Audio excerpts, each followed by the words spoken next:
مجھے اٹھا کر اپنے ساتھ چارپائی پر لٹا لیتا۔ مجھے کسی بات کا مطلب سمجھ میں نہیں آتا تھا، میں تو نیند میں ڈوبی ہوتی تھی۔ اگر کبھی جاگ جاتی تو وہ مجھے پیسے، میٹھی گولیاں اور بسکٹ وغیرہ دے دیتا اور کہتا کہ کسی کو یہ بات نہ بتانا۔ اگرچہ وہ نہ بھی کہتا تب بھی میں کسی کو کیا بتاتی، جبکہ میں خود بھی یہ بات اچھی طرح نہیں جانتی تھی کہ میرے ساتھ کیا ہو رہا ہے۔ وقت گزرتا گیا اور جب میں نے ہوش سنبھالا تو دیکھا کہ وہ اب بھی اپنی وہی حرکتیں کرتا ہے، مگر اب اس میں غلیظ باتیں بھی شامل ہو گئی تھی۔ یہ باتیں کبھی میری سمجھ میں نہیں آئی۔ جس چارپائی پر منظورہ سوتا تھا اس کے آنے سے پہلے یہ میری ہوتی تھی اور میں اس پر سویا کرتی تھی۔ جب میرے چھوٹے بہن بھائی فرش پر بچھے گدے پر سویا کرتے تھے، ایک دو دن تو میں نے زمین پر سونے میں بہت بے چینی محسوس کی اور دل میں غصہ کرتی کہ یہ بدبخت کہاں سے آ گیا جو مجھے اپنی چارپائی سے محروم ہونا پڑا۔ منظورہ روزانہ بہت صبح بیدار ہو جاتا اور اٹھ کر باہر چلا جاتا، تب مجھے اپنی چارپائی پر لیٹنا بہت سکون دیتا تھا۔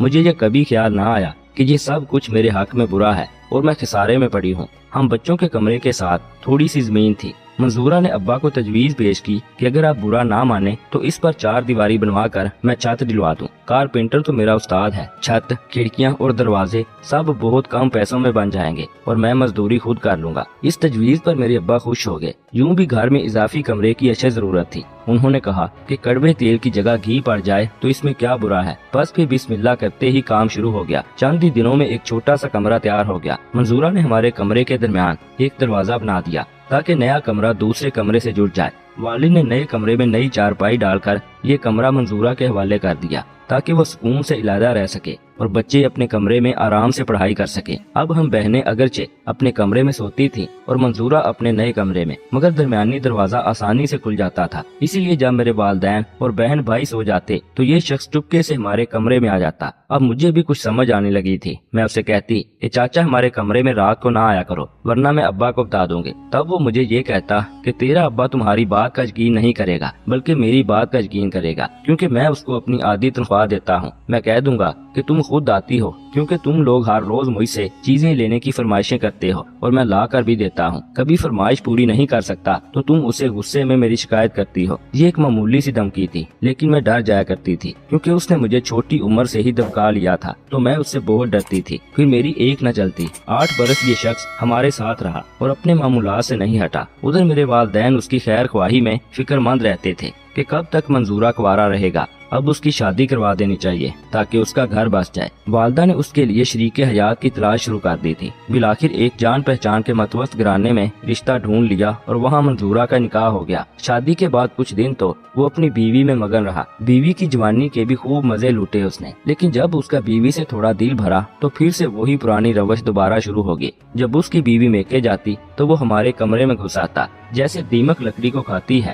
ایسے ہی وہ شخص بڑے مزے لے لے کر میری خوبصورت جوانی کو کھا رہا تھا۔ میں کسی کو بتا بھی نہیں سکتی تھی، دل ہی دل میں جلتی اور کرتی رہتی تھی۔ والدین نے تربیت ہی ایسی کی تھی کہ کسی بات پر زبان کھولنا شرم والی بات تھی۔ میں اسی وجہ سے ابا سے ڈرتی تھی کہ جانے وہ حقیقت جان کر اس کے ساتھ کیا کر گزرے۔ نہ ہی تب مجھ میں اتنی ہمت تھی کہ امی کو ہی بتا دیتی۔ اگر منظورے سے میرا جھگڑا ہو جاتا تو وہ کئی قسم کی ڈراؤنی دھمکیاں دے کر مجھے چپ رہنے پر مجبور کر دیتا۔ وہ عمر میں مجھ سے کافی بڑا تھا، تبھی مجھ پر اس کا بہت روب تھا اور میں پوری طرح سے اس کے دباؤ میں تھی۔ ایک دن اس نے کہا کہ میرا استاد کام بہت لیتا ہے اور معاوضہ کام دیتا ہے، میں الگ سے دکان بنانا چاہتا ہوں تاکہ کچھ رقم اکٹھی کر کے اپنا گھر لے سکوں۔ والد نے اپنے دوستوں سے قرض لیا اور کچھ اسے اپنی جمع پونجی دے کر دکان کھول دی۔ وہ چند ماہ میں ہی سارا مال ختم کر کے چلتا بنا۔ وہ تو چلا گیا لیکن اس کی وجہ سے میرا ضمیر مجھے ملامت کرتا رہا اور میں گناہوں کی الجھنوں کا شکار رہی۔ میرا خیال کہیں ہوتا تھا اور کام کہیں۔ عجیب کیفیت ہو گئی تھی میری۔ سہیلیاں میری حالت دیکھ کر سمجھتی تھی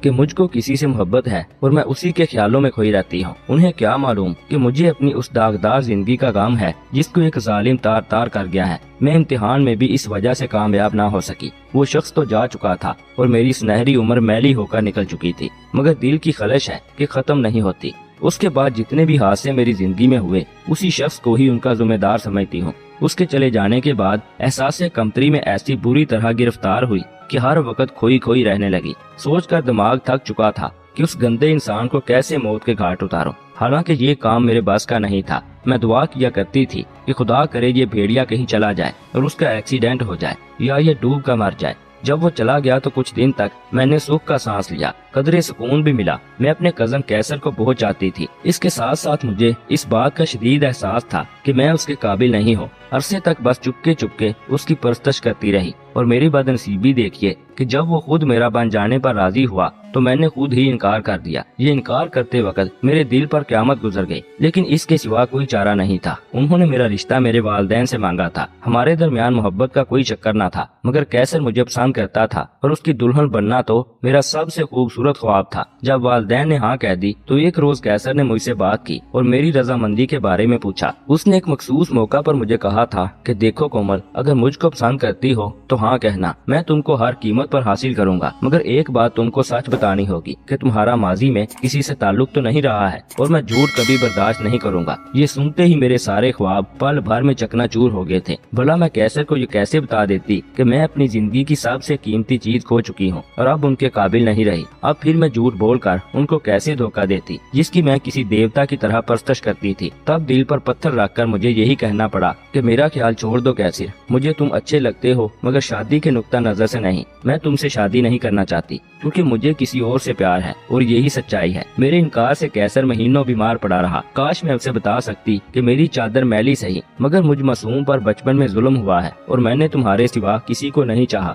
آج کے زمانے میں لڑکیاں جرت مند ہیں، بول سکتی ہیں، مگر ہمارے زمانے میں لڑکیاں گونگی رکھی جاتی تھی اور وہ حق بات کہنے کا بھی حوصلہ نہیں رکھتی تھی۔ میں نے اپنی جنت خود ہی ٹھکرا دی تھی، مانا کہ میں پیدائشی بزدل تھی جس نے کبھی اپنے حق کے لیے آواز نہ اٹھائی۔ میں نے تبھی اپنے دامن میں آئے پھولوں کو خود ہی گرا دیا۔ مجھے پچھتاوا رہے گا کہ میں نے غلط کیا، مگر میں اور کیا کرتی۔ اس لمبے عرصے کے دوران میں کیسر کا مزاج بہت اچھے سے بھانپ چکی تھی۔ بالفرض اگر میں اپنی مجبوری کی داستان، اپنے اوپر ظلم کی آپ بیتی اسے سنا بھی دیتی تو وہ مجھ پر کبھی یقین نہ کرتا کہ مجھے معافی مل جاتی، اور اگر وہ معاف کر بھی دیتا تو یہ بھی ایک حقیقت ہے کہ عارضی معافی تو ہر مرد دے دیتا ہے اور وقتی طور پر آرا ظرف بھی بن جاتا ہے، مگر اس کے دل میں جو شک و شبہ کا کانٹا اتر جاتا ہے اسے نکالنا مرد کے اپنے بس کی بھی بات نہیں ہوتی۔ دعا ہے کہ اللہ تعالیٰ ہر ایک بیٹی کی عزت کو محفوظ رکھے اور ہر بیٹی کے نصیب اچھے کرے، اور جو بے اولاد ہیں ان کو نیک صالح اولاد عطا فرمائے، آمین۔